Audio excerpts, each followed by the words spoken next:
Physical জিওগ্রাফির একটি গুরুত্বপূর্ণ topic meaning of geography বা ভূগোলের অর্থ। এই সম্পর্কে আজকে আমরা আলোচনা করে নিব। তো দেখো, জিওগ্রাফি এই শব্দটি একটি গ্রিক শব্দ। এই শব্দটি এসেছে জিও প্লাস গ্রাফেন, এই দুটি শব্দের সমন্বয়ে। এই দুটি শব্দের প্রথমটি যার অর্থ ভূমণ্ডল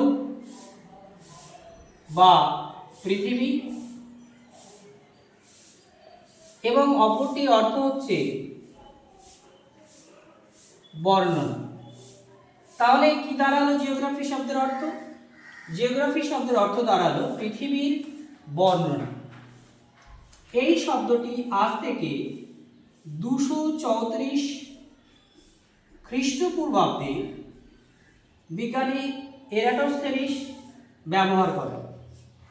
তাহলে এই চ্যাপ্টার থেকে গুরুত্বপূর্ণ দুটি প্রশ্ন আমরা জানতে পারলাম। একটা হচ্ছে যে জিওগ্রাফি শব্দটি জিও এবং গ্রাফেন এই দুটি শব্দের সমন্বয়ে তৈরি হয়েছে। জিও কথার অর্থ ভূমণ্ডল বা পৃথিবী, গ্রাফেন শব্দের অর্থ বর্ণনা, অর্থাৎ জিওগ্রাফি শব্দের অর্থ দাঁড়ায় পৃথিবীর বর্ণনা। আর এই শব্দটি প্রথম ব্যবহার হয় আজ থেকে 234 খ্রিস্টপূর্বাব্দে। আর এই শব্দটি প্রথম ব্যবহার করেন ভূগোলবিদ এরাটোস্থেনিস। আশা করি তোমরা এই টপিকটি বুঝতে পেরেছ। এই টপিক থেকে আসা সমস্ত প্রশ্ন আমরা এই ভিডিওতেই পিডিএফ আকারে দিয়ে দিব। তোমরা প্রশ্নগুলো লিখে নিও। ততক্ষণের জন্য জুড়ে থাকো এমএসএস কোচিং সেন্টারের সঙ্গে।